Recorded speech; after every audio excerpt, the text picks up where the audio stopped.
मैंने अपने बेटे से कहा, अरे विशाल बेटा, ये सब क्या धमा चौकड़ी है? इतना बड़ा सरप्राइज मेरे लिए? मैंने अपने बेटे से पूछा, जब उसने अचानक अपना नया रूप मेरे सामने प्रकट किया। वह शरारत से मुस्कुराया और बोला, माँ बताओ ना, मैं कैसा लग रहा हूँ? अच्छा लगा या नहीं? मैंने प्यार से उसके कंधों पर हाथ रखते हुए कहा, मेरा बेटा तो हीरा है, सोना है। तुझसे सुंदर तो कोई है ही नहीं। लाज से थोड़ा शर्माते हुए उसने मुझसे पूछा, सच में माँ? या बस मेरा दिल रखने के लिए कह रही हो? मैंने उसके माथे पर हाथ फेरते हुए कहा, बिल्कुल सच बोल रही हूँ मेरे राजा। तेरे जैसा लड़का मिलना तो किसी लड़की के नसीब की बात होगी। वो सिर्फ तेरी जीवन साथी ही नहीं, बल्कि दुनिया की सबसे खुशकिस्मत लड़की होगी। तू उसे इतना प्यार देगा कि वह पल भर के लिए भी तुझे याद किए बिना नहीं रह पाएगी। और फिर थोड़ी शरारत से बोली, और तू आज जो इतना निखर के आया है ना, इसे देखकर मैं तो यही सोच रही हूँ कि तेरे पापा से भी कहीं ज्यादा सुंदर और समझदार है तू। पिछले हफ्ते जब तूने मेरे लिए वो सरप्राइज दिया था, तब से तो मैं दंग रह गई हूँ। नमस्ते दोस्तों, आशा करती हूँ आप सब अच्छे होंगे।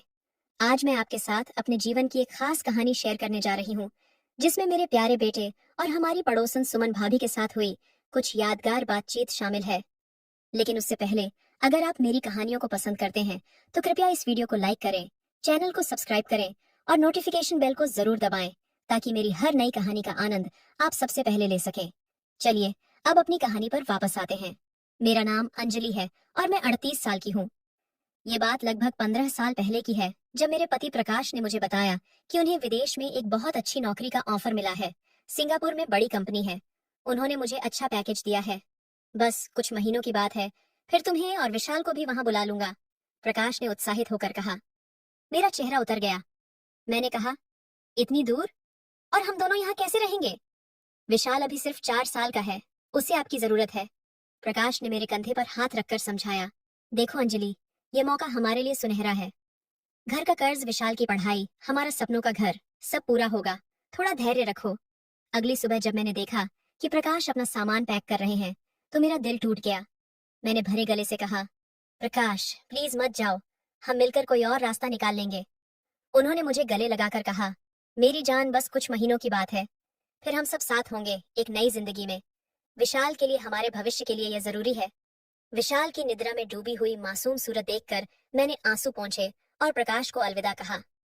मेरे पति के जाने के बाद मैं इंतजार करती रही। फिर 1 महीना बीता, 2 महीने, 6 महीने। पहले साल प्रकाश के फोन और ईमेल आते रहे। वे बताते कि वहां का काम कैसा चल रहा है, कितनी मेहनत कर रहे हैं और जल्द ही हमें बुलाएंगे। फिर धीरे धीरे फोन कॉल्स कम होने लगे और ईमेल भी। दूसरे साल तक संपर्क लगभग टूट गया।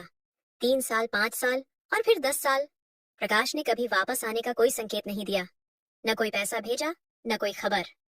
जैसे उन्होंने हमें अपने जीवन से बाहर कर दिया हो। मैंने अपने बेटे विशाल के लिए हिम्मत बटोरी, एक स्कूल में टीचर की नौकरी शुरू की और दिन रात मेहनत करके उसे पाला पोसा। अकेली माँ होते हुए भी मैंने कभी अपने बच्चे को किसी चीज की कमी महसूस नहीं होने दी। अब मेरा विशाल बेटा 19 साल का हो गया, कॉलेज में टॉप करता और साथ ही पार्ट टाइम जॉब भी करता। पिछले महीने की बात है। मैं और मेरी पड़ोसन सुमन भाभी हमारे घर के आंगन में चाय पी रही थीं। विशाल पास ही अपनी किताबों में डूबा हुआ था। सुमन भाभी, जो मुझसे लगभग 6 साल बड़ी हैं, अपने पति के साथ बिताए हुए रोमांटिक पलों की कहानियां सुना रही थीं। उसने कहा, पता है अंजलि, कल रात मेरे पति ने क्या किया? बेचारा काम से थके हुए आए थे, फिर भी मुझे वो रात भर खुश किया। लेकिन कभी कभी मेरा पति मूड में नहीं होता है, तो फिर भी मैं बहुत आसानी से मना लेती हूँ। मैंने मुस्कुराते हुए कहा, आपका भाग्य बहुत अच्छा है भाभी जी। प्यार से भरा परिवार, एक प्यारा पति जो आपके लिए इतना कुछ करता है। फिर अचानक मेरे अंदर कहीं से एक दर्द उभरा और आंखों से आंसू टपक पड़े। उसने कहा, अरे अंजलि क्या हुआ? मैंने कहा, कुछ नहीं, बस कभी कभी अकेलापन बहुत गहरा लगता है। 15 साल हो गए प्रकाश को गए हुए, न जाने कहाँ है, कैसे हैं। कभी कभी सोचती हूँ, क्या वह हमें याद भी करते हैं? मैंने रुंधे गले से कहा।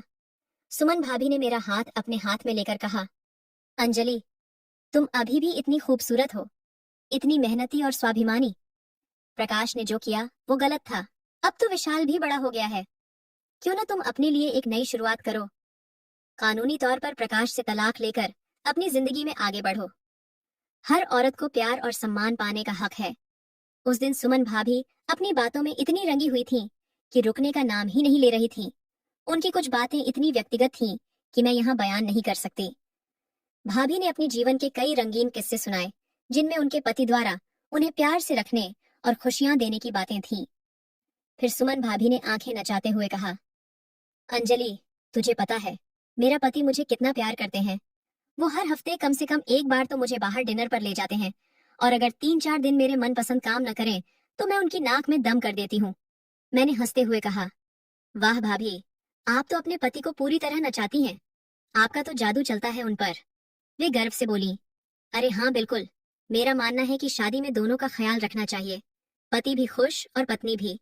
अक्सर पुरुष अपनी मर्जी चलाते हैं, पर मैं कभी ऐसा नहीं होने देती। जितना प्यार देती हूँ उतना ही पाने का अधिकार भी रखती हूँ। भाभी की बातें सुनकर मुझे भी अपनी पुरानी यादें ताजा हो गईं। प्रकाश के साथ बिताए खूबसूरत पल, फिर शादी के शुरुआती दिनों की वो मीठी यादें। जानती है अंजलि, सुमन भाभी ने मेरे विचारों को तोड़ते हुए कहा, शादी के शुरुआती दिनों में मैं हमेशा हमारे रिश्ते में रोमांस पर ज्यादा ध्यान देती थी। क्यों भाभी? मैंने पूछा। क्योंकि वही तो रिश्ते की नींव है। उसमें प्यार है, समझदारी है, मिठास है, हर चीज का मजा है, उन्होंने बताया। उनकी बातों ने मुझे गहरी सोच में डाल दिया। मन में एक अजीब सा खालीपन महसूस हुआ। कितने सालों से मैं इस प्यार और रोमांस से दूर थी। फिर सुमन भाभी उठकर जाने लगी। चल, अब मैं जाती हूँ। थोड़ी देर में मेरा पति भी आ जाएंगे, हम साथ में समय बिताएंगे। और तू यहाँ अकेली बैठी है, न कोई साथी न कोई अपना। भाभी के ये शब्द मेरे दिल में चुभ गए। उनके जाने के बाद कुछ देर मैं वहीं बैठी रही, फिर उठकर रसोई में खाना बनाने चली गई। मेरा बेटा विशाल अभी सो रहा था। थोड़ी देर बाद विशाल उठा और रसोई में आया। माँ, 2 कप चाय बना दो, न पीने का मन कर रहा है। मैंने कहा, नहीं बेटा, अभी अभी तो सुमन भाभी के साथ चाय पी है। ठीक है माँ, कहकर वह मेरे पास आकर खड़ा हो गया। अजीब बात थी कि आज विशाल का व्यवहार कुछ अलग लग रहा था। वह बार बार मेरे आसपास मंडरा रहा था, जैसे कुछ कहना चाहता हो। मैंने सोचा, अरे ये क्या, मेरा बेटा अचानक इतना बदल कैसे गया? विशाल ने पूछा, माँ कहाँ खो गई हो? मैंने कहा, कुछ नहीं बेटा, और अपने काम में व्यस्त हो गई। लेकिन विशाल बार बार मेरे पास आने की कोशिश कर रहा था, जैसे कुछ पूछना चाहता हो। आखिरकार मैं तंग आकर रसोई से निकलकर हॉल में आ बैठी। मन में विचार आया, मेरा बेटा इतनी जल्दी बड़ा कैसे हो गया? अभी कुछ ही समय पहले तो वह छोटा बच्चा था, और अब वह इतना अजीब व्यवहार क्यों कर रहा है? लगभग 5 दिन तक यही सिलसिला चलता रहा। हर रात मुझे विशाल के कमरे से अजीब आवाजें सुनाई देती। पहले मैंने सोचा कि शायद वह फोन पर किसी से बात कर रहा है, लेकिन फिर शक होने लगा कि कहीं कोई और तो नहीं है उसके साथ। वैसे मैंने कभी उसकी निजता में दखल नहीं दिया था, न कभी बिना इजाजत उसके कमरे में गई थी, न कभी उसकी चीजें छुई थी। लेकिन यह सिलसिला 1 हफ्ते तक चला। हर रात वही आवाजें, वही शक।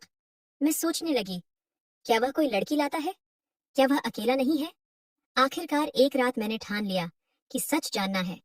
उस रात मैं सोई नहीं, आंखें खुली रखी। देर रात जब विशाल घर आया तो थोड़ी देर इधर उधर बैठा, फिर अपने कमरे में चला गया। कमरे में जाने के कुछ ही देर बाद वही आवाजें फिर सुनाई दी। रात के 1 बज रहे थे। मैंने सोचा, बस अब और नहीं, मुझे देखना ही होगा। मैंने हिम्मत जुटाई और उसके कमरे के दरवाजे की झिड़ी से झांकने की कोशिश की, लेकिन कुछ दिखा नहीं, क्योंकि कमरा अंधेरा था और उसका बिस्तर दरवाजे के सामने नहीं था। फिर मैंने धीरे से दरवाजे का हैंडल घुमाया, दरवाजा खोला और अंदर गई। धीरे धीरे बिस्तर की तरफ बढ़ी और अचानक उसके सामने खड़ी हो गई। विशाल अपने मोबाइल में इतना खोया हुआ था कि उसे मेरी मौजूदगी का भी पता नहीं चला। जैसे ही उसने मुझे देखा, वह चौंक गया, जैसे बिजली गिर पड़ी हो। माँ! वह चिल्लाया। मैंने तुरंत लाइट जला दी और देखा कि वह मोबाइल पर कुछ देख रहा था। ये क्या देख रहे हो तुम इतनी रात को? मैंने पूछा। वह घबराया हुआ बोला, अरे माँ, तुमने तो मेरी जान ही निकाल दी। तुम कब आई? कैसे आई? चुपके से भूतनी की तरह। मैंने हंसते हुए कहा, अरे मेरे राजकुमार, मैं तो दरवाजे से आई हूँ। तुम ही इतने खोए हुए थे कि तुम्हें पता ही नहीं चला। फिर मैंने देखा कि विशाल के हाथ में मोबाइल था और वह सोशल मीडिया पर वो वीडियो देख रहा था। हाँ, वही वीडियो जो आप सोच रहे हैं। उसका कमरा पूरी तरह से अस्त व्यस्त था। किताबें बिखरी हुई, कपड़े इधर उधर, एकदम किशोरों वाला कमरा। अरे ये क्या विशाल, तुम तो सच में बड़े हो गए हो। देखो तो कमरा कैसा कर रखा है, मैंने प्यार से डांटते हुए कहा। विशाल ने शर्माते हुए कहा, तो क्या माँ, मैं हमेशा छोटा थोड़े ही रहूंगा? मैंने उसके सिर पर हाथ फेरते हुए कहा, सचमुच बेटा, मुझे तो ध्यान ही नहीं गया कि मेरा बेटा इतना बड़ा हो गया है। तुम रात रात भर जागते रहते हो, ना जाने क्या क्या देखते रहते हो। ये सब ठीक नहीं है, सेहत खराब हो जाएगी। हाँ माँ, अब मैं बड़ा हो गया हूँ, विशाल ने कहा। वह न तो घबराया, न ही कोई बहाना बनाया। वह बस सामान्य बना रहा, जैसे यह कोई बड़ी बात ना हो। मैंने विशाल से सीधा सवाल पूछा, विशाल बेटा तुम क्या देख रहे थे? विशाल ने सहज भाव से कहा, वही जो आजकल के सारे लड़के देखते हैं माँ। उसने मोबाइल मेरी तरफ बढ़ा दिया। देखो ये देख रहा था। स्क्रीन पर दिख रहे दृश्य देखकर मैंने हैरानी से आंखें फैला दी। वह सोशल मीडिया पर वो वीडियो देख रहा था जिसमें एक युवक अपनी माँ के साथ मिलकर कोई गुप्त मिशन पूरा कर रहा था। वो वीडियो थोड़ा अजीब और थोड़ी अश्लील थी। ये क्या बकवास है विशाल, मैंने गुस्से से कहा। ये सब खतरनाक चीजें हैं, तुम्हारे लिए नुकसानदायक हैं। ऐसा मत देखो, ये गलत है समझे। विशाल ने कंधे उचकाए। तो मैं क्या करूं माँ? इसका कोई और विकल्प तो बताओ। सारे दोस्त यही सब देखते हैं, ऐसी ही बातें करते हैं। मैंने तुरंत उसे डांटा। नहीं बेटा, बिल्कुल नहीं, ऐसा कोई नहीं करता। तुम्हें अपनी सेहत और भविष्य का ख्याल रखना चाहिए, वरना सब कुछ बर्बाद हो जाएगा, विशाल ने मुस्कुराते हुए कहा। अरे मेरी प्यारी माँ, मेरे पास बैठो और थोड़ा सा यह वीडियो देखो। उसने फोन पर एक और सीन दिखाया जिसमें वह किरदार अपनी माँ को मम्मी कहकर संबोधित कर रहा था। ये क्या है? मैंने हैरानी से पूछा। विशाल हंसते हुए बोला, देखो माँ, ये दोनों माँ और बेटे हैं, कितने मजे कर रहे हैं। वह उसकी माँ का है, देखो वह उसे मम्मी ही बुला रहा है। मैं गुस्से से भर गई। विशाल, ये सब क्या है? तुम्हें ऐसी चीजें क्यों पसंद हैं? उसने कहा, बस ऐसे ही सब देखते हैं। और फिर मेरे करीब आकर फोन दिखाने लगा। स्क्रीन पर वह महिला बहुत खुश और पूरी तरह डूबी हुई थी। ये सब कुछ इतना अजीब और विचित्र था कि मेरे होश उड़ गए। विशाल ने मुझसे कहा, माँ तुम भी ट्राई करो, सच में मजा आएगा। वह मेरे और करीब आकर मुझे वो वीडियो दिखाने लगा। उस रात विशाल 1 घंटे से ज्यादा समय तक मुझे वह वीडियो दिखाता रहा। उसमें कई अश्लील सीन थे जिन्हें देखकर मैं अंदर तक हिल गई थी। आखिरकार हम थककर सो गए। उस दिन के बाद मैंने ध्यान दिया कि विशाल का मोबाइल एडिक्शन बढ़ता जा रहा था। सुबह हम अपने अपने काम पर जाते, मैं स्कूल और वह कॉलेज, लेकिन शाम को लौटते ही वह अपने फोन में डूब जाता। कई हफ्ते और महीने इसी तरह बीत गए। धीरे धीरे मुझे भी मोबाइल की लत लग गई। मैं भी देर रात तक सोशल मीडिया पर समय बिताने लगी। कभी कभी मैं विशाल के साथ वो वीडियो देखती। ये हमारा जुड़ाव बढ़ाने का एक माध्यम बन गया। लेकिन एक दिन विशाल ने अचानक कहा, माँ जो हम कर रहे हैं ये ठीक नहीं है। मैंने भी सहमति में सिर हिलाया। हाँ बेटा, मैं भी यही सोच रही थी। उसके बाद हमने मोबाइल के अधिक इस्तेमाल पर रोक लगाई।